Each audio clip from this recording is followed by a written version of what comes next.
So, we're going to solve this problem that I introduced in my last entry, vlog, whatever the hell.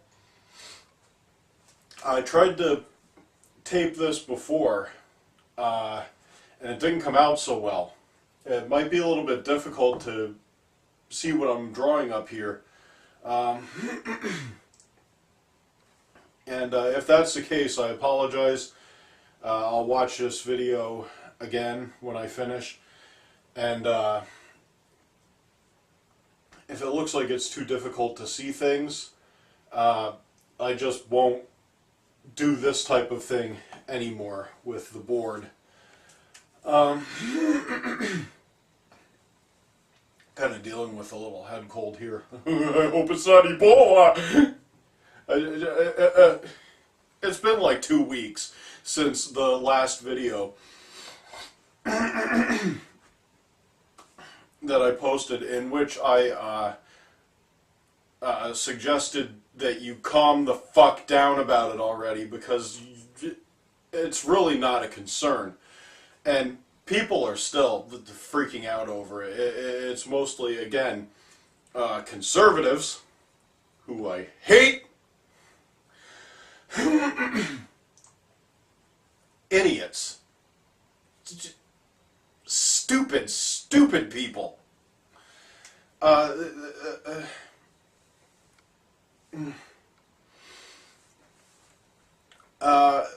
There's, I think, one more confirmed case of it in America in the last 10 days. There's not going to be an outbreak. Yeah, someone in New York has it now, and oh my god, everyone's going to freak out. And again, every time there's an incident, you have to hear the same shit again about, first of all, again, fucking conservatives. It's another opportunity for you assholes to blame Obama for something. So tired of hearing it. I'm not a huge Obama fan. I voted for him because the other option was one of you shitheads. But really, it's ridiculous. Shut up.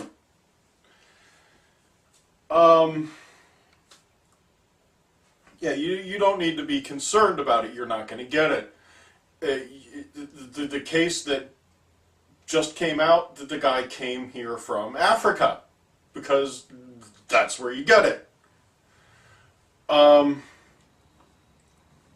Because it's pretty unhygienic over there, and people are caring for people with Ebola.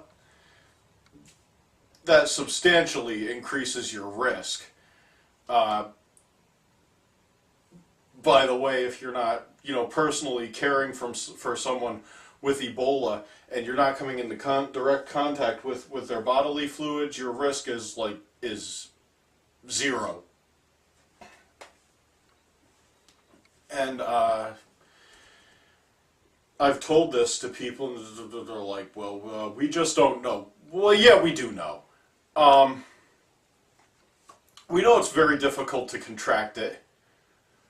We know that there's been, in Africa, where you're much more likely to get it because of the unsanitary conditions, there's been about 10,000 people infected so far. 10,000, and that's not a lie. It sounds like a lot. That's not compared to the population. And most of those cases, most of them, are thought to be to have been caused by burial rituals, where people handle Ebola-infected corpses, which, by the way, you're most contagious after you die. So that's really a big no-no. Don't handle corpses that are infected with Ebola. And you won't get it. Don't come into contact with bodily fluids from someone who's already showing symptoms, and you'll be fine. I'm so tired of it. The hysteria, it's unreal. People want to ban flights coming from that region in Africa, which, as I mentioned in the last video, is a solution that wouldn't solve the problem if there was one. Because then instead of a regulated flow of people who may be infected, where we can have some control over the situation, you're going to have people getting here through connecting flights from other countries, going through other countries and coming here, and they may or may not be infected and will have no idea. In addition, you're going to discourage aid to areas affected by the Ebola outbreak, and that's going to allow it to spread much more erratically. So it wouldn't solve the problem, not that there is one, because again, you're not going to get it. It's almost impossible. You're not going to get Ebola. There's not going to be an Ebola outbreak. Fucking learn something for once, instead of just shooting off your mouths. And conservatives, that goes double for you. Idiots. It's common sense. I can't even use the word common sense anymore because you morons have corrupted it. Common sense is important. And there was a point in my life where I'd bemoan the loss of common sense.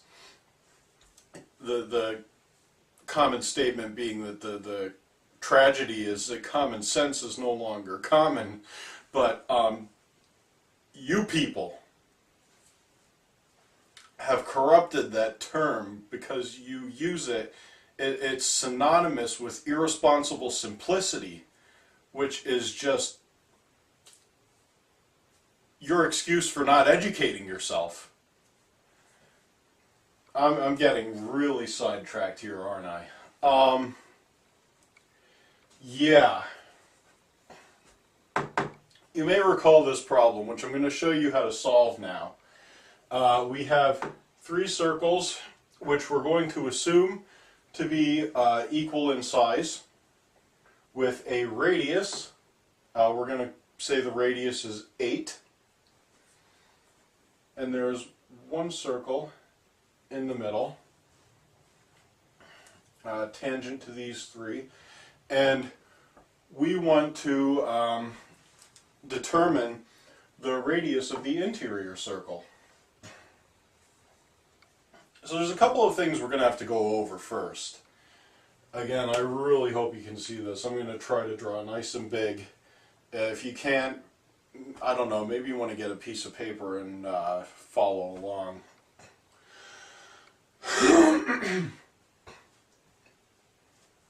The first thing I want to go over is, I'm going to try to deliberately draw that so the sides aren't equal, because that's going to be another point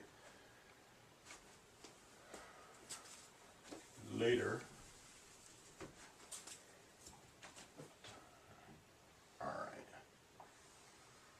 That should work. That's a triangle. Yeah, you see? You're learning already. Well, first let's go over this. The sides of a triangle are going to be in proportion to the angles opposite those sides. What that means is fairly self-explanatory. If you increase the size of an angle,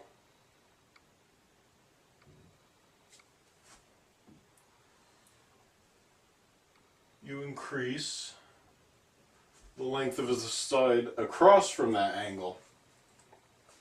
So in a triangle, the sides will be in proportion to the angle opposite those sides.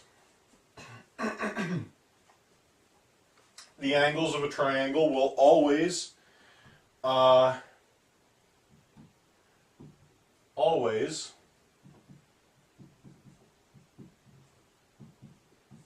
add up to 180 degrees. And let's call this angle A, B, C. You will not understand this right now unless you already know everything I'm about to teach you. But just keep this in mind. A over sine A equals B over sine B equals C over sine C.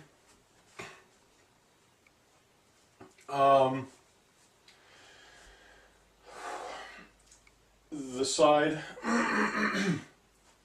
the length of a side divided by the sine of the angle opposite that side will be equal to the length of this side divided by the sine of the angle opposite equal to the length of this side divided by the sine of the angle opposite. I know that doesn't make sense to you yet. Just bear with me. And that actual rule may not come up in the solution to this. Just a little, useful piece of information. Alright, so we understand that. Length of the side in proportion to the angle opposite that side, compared with the other sides and the other angles. And the sum of the angles is 180 degrees. There are a number of ways of defining the center of a triangle. First,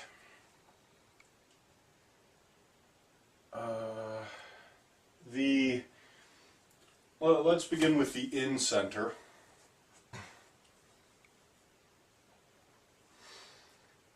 If we define the midpoints of the three sides,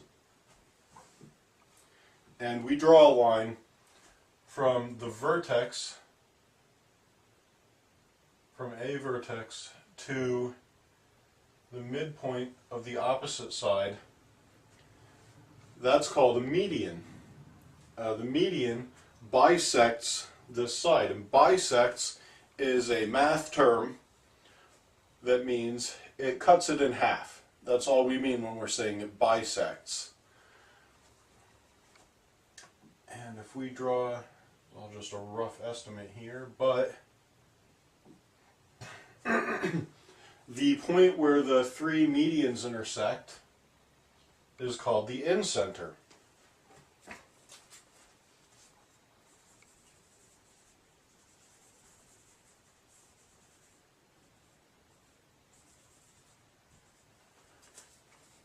Next, we have the angle bisectors, which are just what they sound like. They cut the angles in half.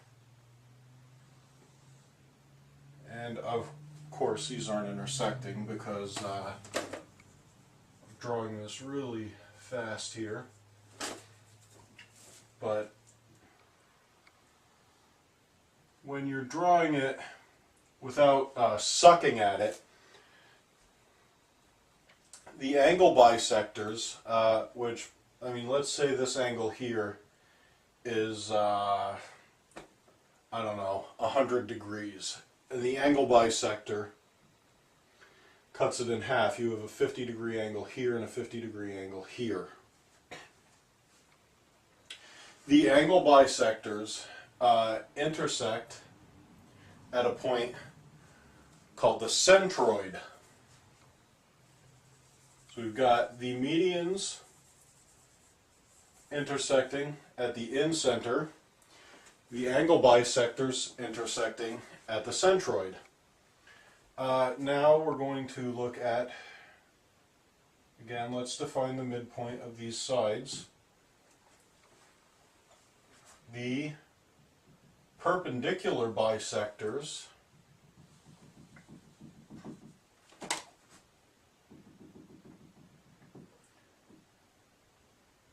are just what they sound like. Perpendicular bisectors intersect the sides at 90-degree angles and bisect those sides into two equal halves. The perpendicular bisectors intersect at a point called the circumcenter.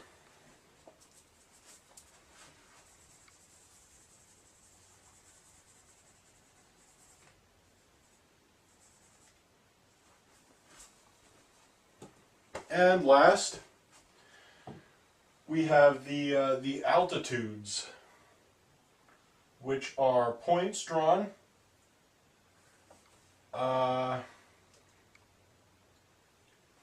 from a vertex to the opposite side such that it forms a 90-degree angle with that side, and sometimes it doesn't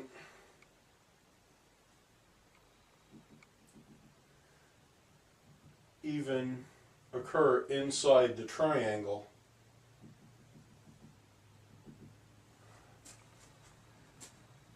Sometimes you have to extend the sides, but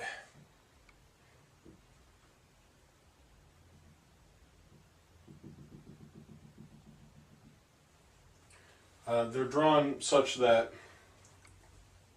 again, they go from a vertex to the opposite side such that they form a right angle or are perpendicular to that side. And where they intersect is called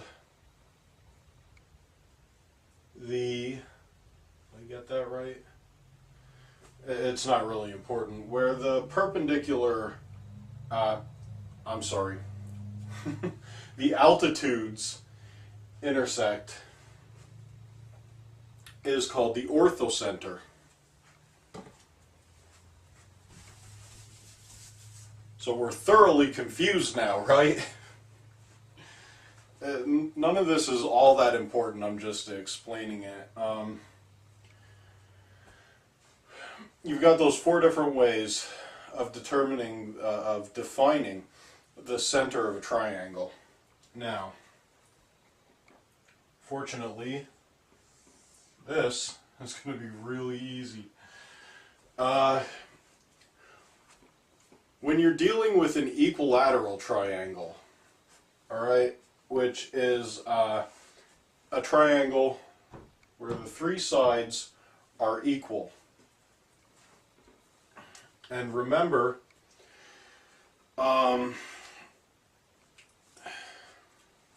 if the three sides are equal, the angles opposite those sides being proportional to the opposite side in comparison with the opposite sides and the angles opposite them, the angles are going to be equal as well.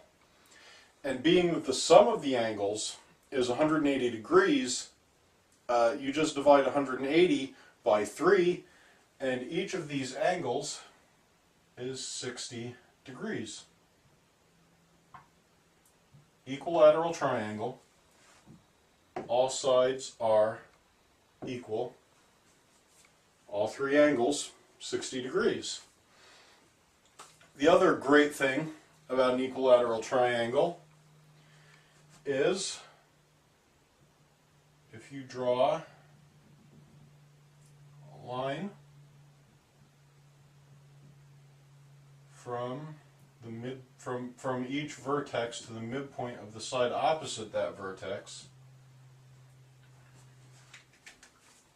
that where they intersect is all four centers. They coincide, which means this line bisects this angle 30 degrees, 30 degrees. It bisects this side half the length, whatever that length may be. It intersects the opposite side at a right angle. It's the perpendicular bisector, it's the altitude, it's the median, it's the angle bisector. All of the above. Got it? It's a lot to take in, I know. And we're not done. That's triangles. We're going to have a little bit more concerning a right triangle, but we're going to get to that in a moment. Now let's talk about a circle. A circle is defined as the set of all points equidistant from a defined center, and that distance is called the radius. So, from the center of the circle to any point on the circle is the same length, which we call the radius.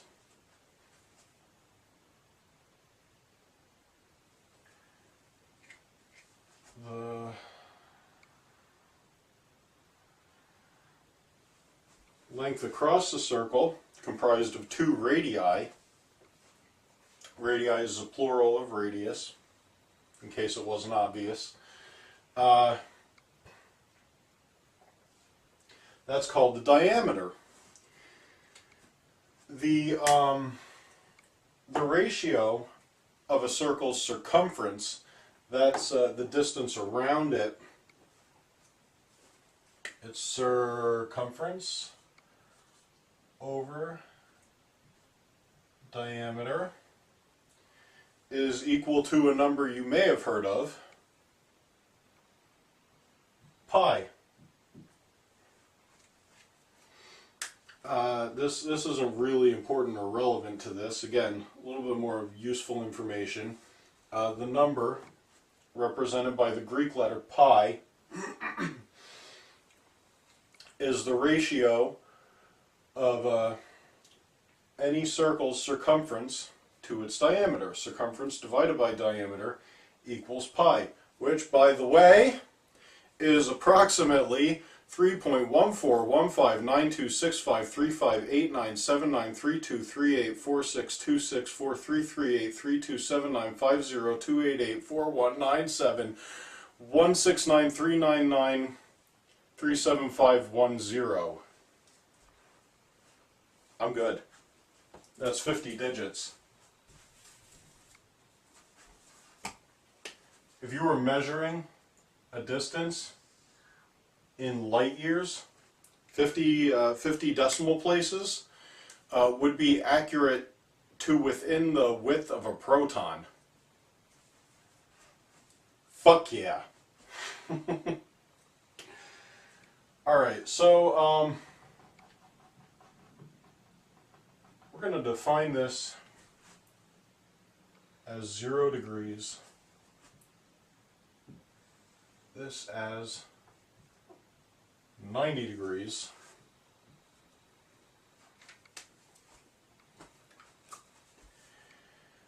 any angle has what's called a sine and a cosine.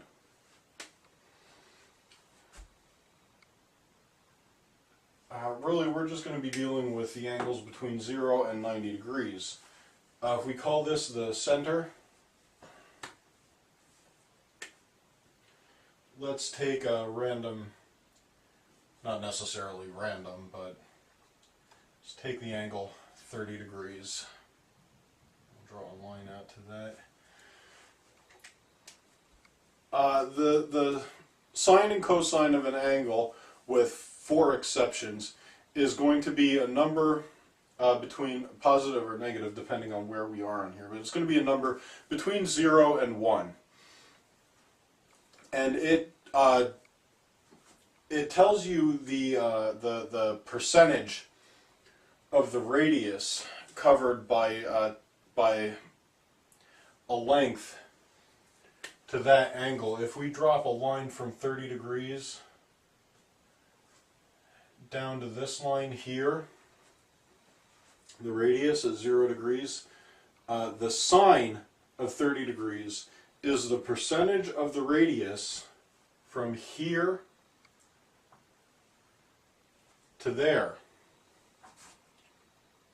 Sine 30 degrees. A couple of these that I have memorized. The sine of 30 degrees is the square root of 3 divided by 2.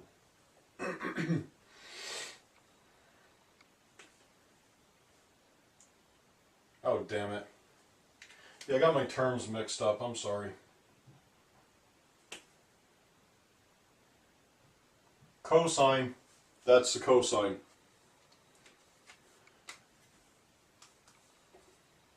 The cosine of 30 degrees is the square root of 3 over 2.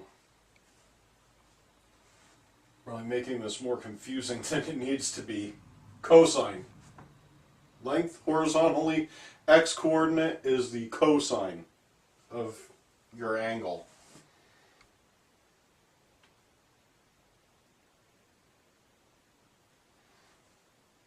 And if we draw another line perpendicular to that radius,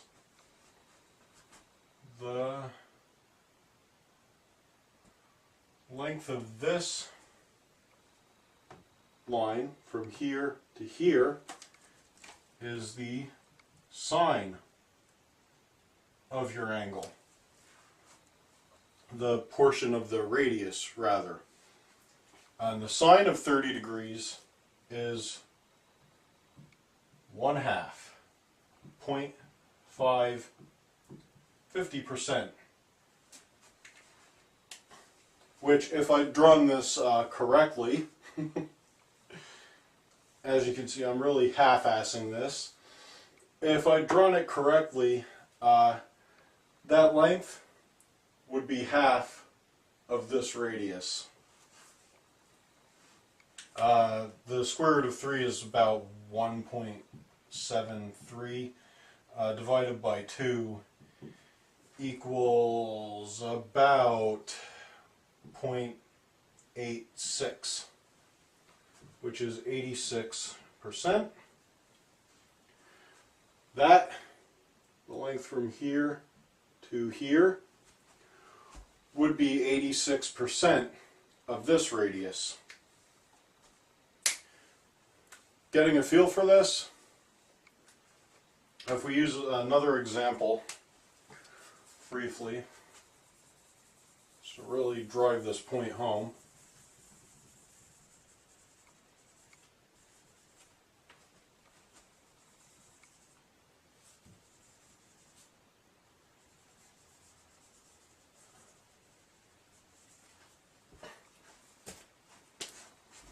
Let's use 45. The sine and cosine of 45 degrees are both the same. The square root of 2 over 2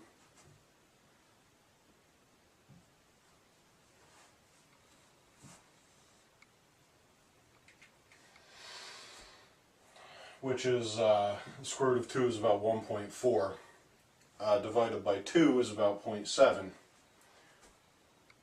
So I believe it's about 0.707, so probably about 70.7% of this radius, which,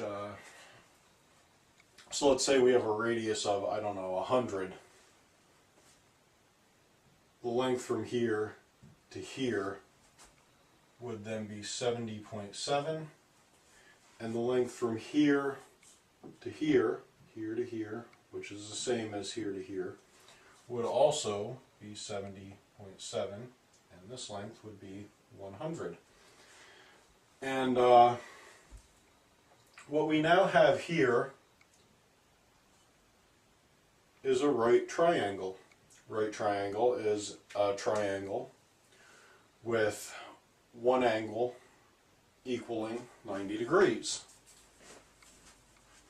If you start dealing with angles over here, you have a cosine. If it's in this quadrant,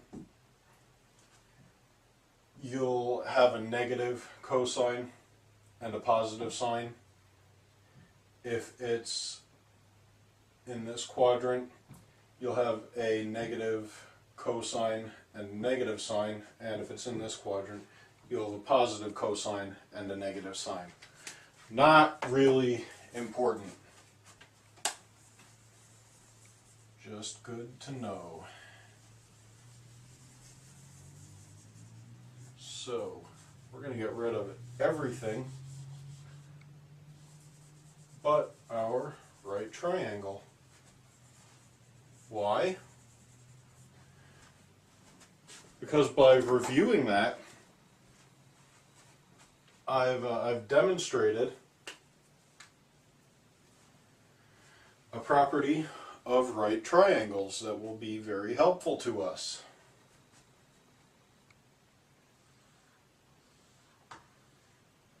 "90-degree angle. Angle here could be any angle. So we're going to use a variable, theta. That's another Greek letter, frequently used in mathematics to denote a variable angle.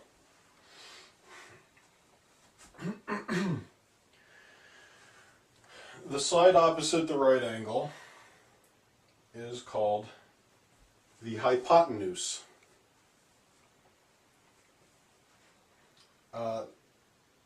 So when we have our angle theta, hypotenuse over here, the length of this side, as seen above,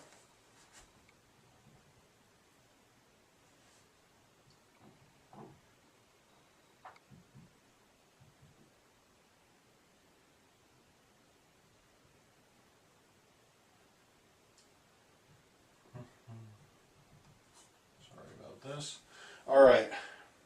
It's taking a little long. Angle theta.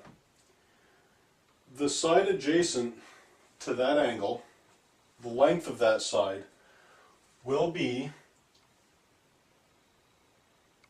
the hypotenuse times the cosine of theta. Length of the hypotenuse times the cosine of this angle gives us the length of this side. Likewise, the side opposite that angle is going to be the length of the hypotenuse times the sine of theta. Length equals hypotenuse times cosine theta. Length equals hypotenuse times sine theta. Right triangles, very useful. As a matter of fact, if you had some detailed enough measurements, you can use this to determine how far away stars in the sky are from Earth. It works to, I believe, a length of about 400 light years, if I'm not mistaken, if I'm quoting that correctly.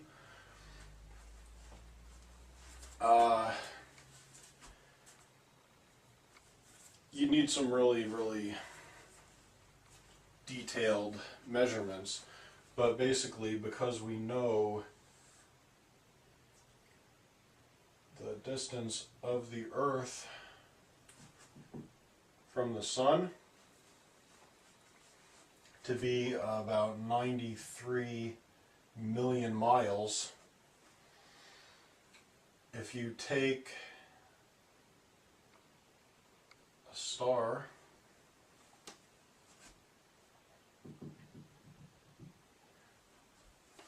this is the Earth, this is where the Earth is, 6 months later, another 93 million miles away from the Sun on the opposite side, so you've got a combined total of 186 million miles. and you could determine the angle of the star's position, the angle between the star's position when the Earth is here and when the Earth is here. Find that angle, determine the lengths of those two sides, which are going to be really close together, by the way. That's going to be a pretty small angle. You can determine the distance away, the distance to that star. A light year is the distance light travels in a year. It's about, I believe, 5.8 trillion miles. It's really far. Light travels about 186,282 miles per second. Fast. Getting back to this, keep this in mind. Side adjacent to the angle. Hypotenuse times the cosine of theta. Side opposite theta is equal to the hypotenuse times the sine of theta.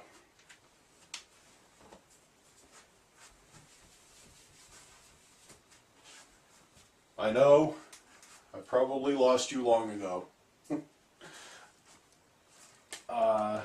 It's rather complex, I admit.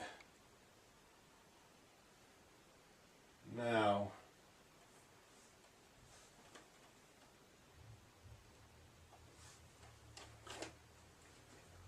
we're going back to this. We're going to draw lines connecting the centers of our circles. We said before that the radius is 8, right? So the length from the center to here is 8, the center to here, 8, 8, 8, 8. Wow, that one came out looking stupid. 8. What we have here is, holy shit, an equilateral triangle with sides of 16.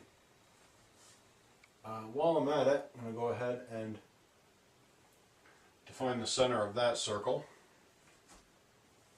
So we're going to redraw this over here. And we've got an equilateral triangle with sides equal to 16. This is at the center of this circle, equal distance from the center of these circles, and is the center of this triangle, which, as we discussed, is the single point defining all four centers of that triangle. So we're going to take that and draw it here. Again, equilateral triangle, 60 degrees, 60 degrees, 60 degrees. We're going to draw a line from there to there and from here to here. Look what we've got here, right triangle. Again, this corresponds to that to there, that to there, which means we know the length of this side of this right triangle to be 8. Because this, the line passing through the center from this vertex cuts this side in half, it bisects it. This entire side is 16. The length of half of it is 8. The length of this side of this right triangle is 8. This side here, the hypotenuse, you'll notice if you look at our original image, is the sum of the radius of one of the larger circles and the radius of the smaller circle, which, remember, is what the fuck we're trying to figure out.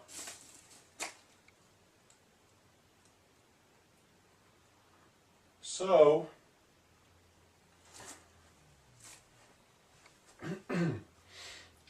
we know that this side, which we will call x, the length of that side, is equal to the radius of a larger circle, 8, plus the radius of the smaller circle, which we will just call lowercase r.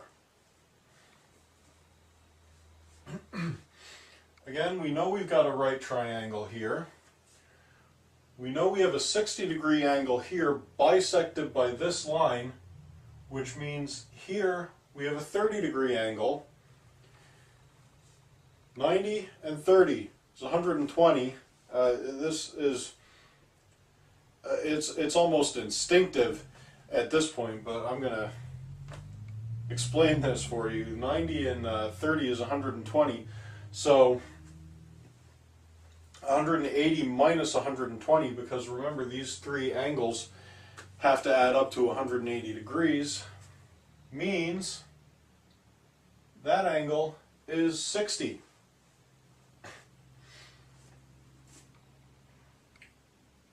So we can do this a number of ways. We want to determine the length of side x, knowing the hypotenuse side x, knowing that the length of this side is 8, the measure of this angle is 60, and the measure of this angle is 30. We can define the hypotenuse, or rather, I'm sorry, we can define the side that's 8 here as the angle adjacent to the 30-degree angle, or the angle opposite the 60-degree angle. Really doesn't matter. If we define it as a side adjacent to the 30-degree angle, we then know that the length, side 8, is going to be equal to the hypotenuse times the, I want to fuck up my terms again, the cosine, not theta, we know the measure of this angle, 30.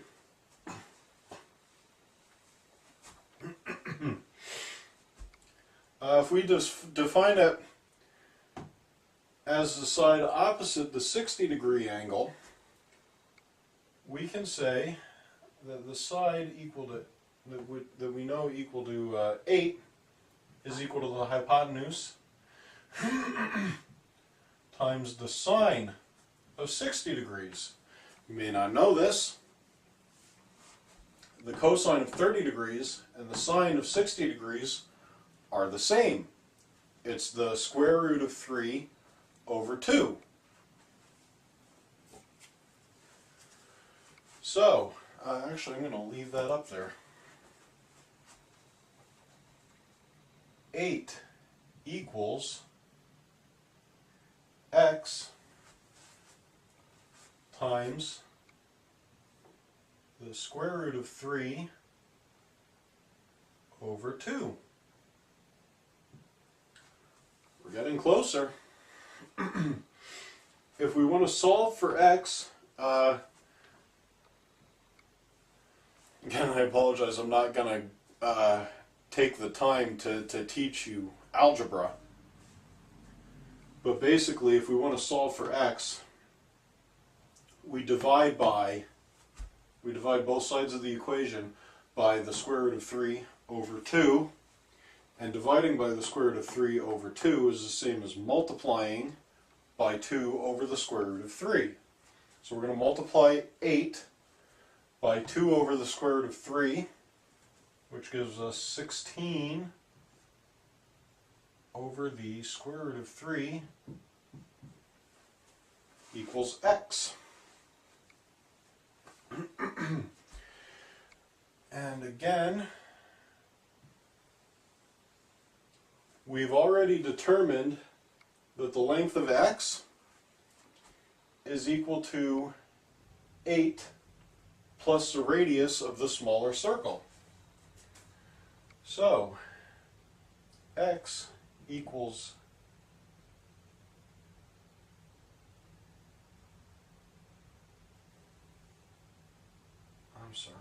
we know what x equals. X equals 16 over the square root of 3, which is equal to 8 plus r. We basically have the solution right here, because again, we're trying to solve for r. The radius of the smaller circle, r, equals 16 over the square root of 3 minus 8.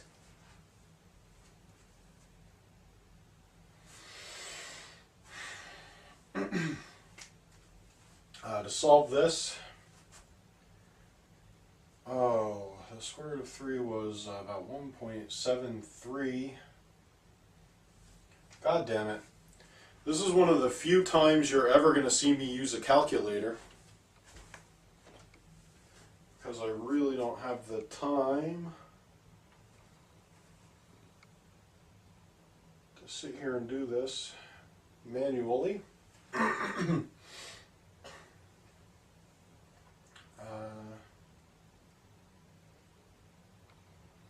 16 over the square root of 3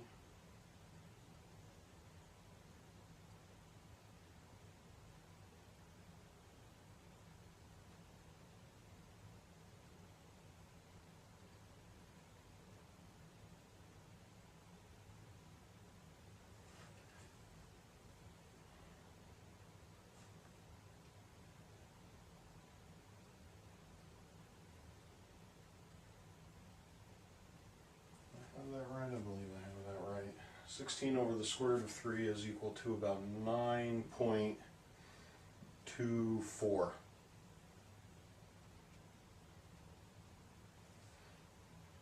Minus 8.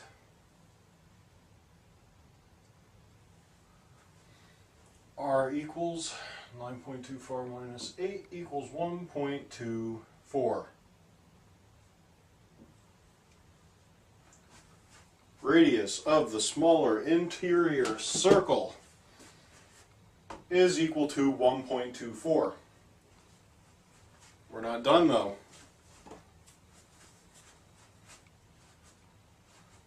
Got all of this? It's pretty complicated, right? I know. I have thoroughly lost and confused everybody.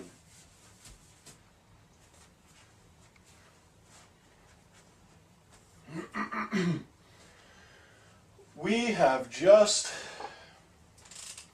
established a rule we can follow should we ever encounter anything like this again. Again, we determined that the radius of the interior circle was 16 over the square root of 3 minus 8. So, we can replace that with variables. If we call the radius of the larger circles, if we denote that with a capital R, and the radius of the smaller circle with a lowercase r,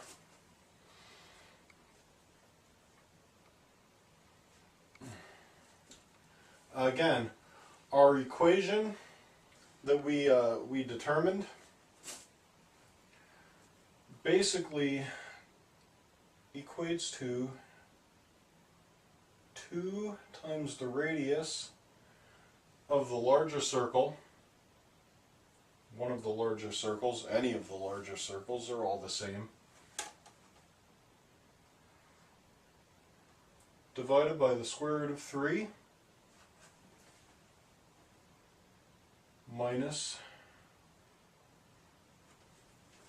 the radius of the larger circle. We can factor out an r, which makes this equation r, lowercase r, equals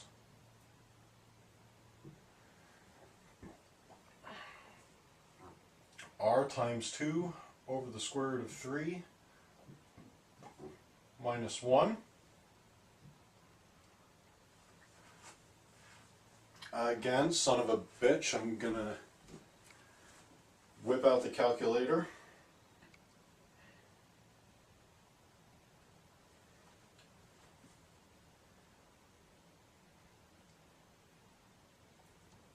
Two over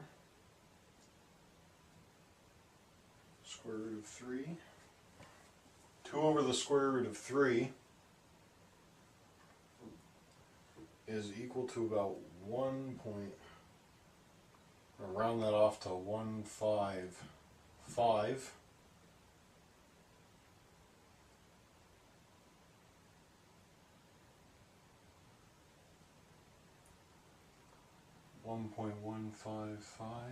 minus 1,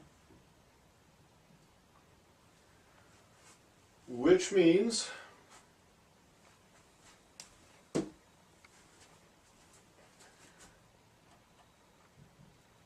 R equals approximately 0.155, equals about 15.5% of the larger radius. Always going to be the case. If you've got 3 circles tangent to each other and a smaller interior circle, the radius of the smaller interior circle is going to be about 15.5% the radius of the larger circle. We are done, motherfuckers. Nice. And that's it. Hope you enjoyed that. I apologize. I'm sure everyone's kind of lost as fuck, but you know, go over it a couple times. Again, I hope you can see the board from there. I'm not going to try this again. If you couldn't see it, I can't do any more to fix this. Just kind of go over it and try to follow along. I don't know. Again, if the board can't be seen, I won't try to do this again. But there you have it. Bottom line. 3 circles tangent to one another. Small interior circle, radius equal to 15.5% the radius of the larger circles. Goodbye, everyone.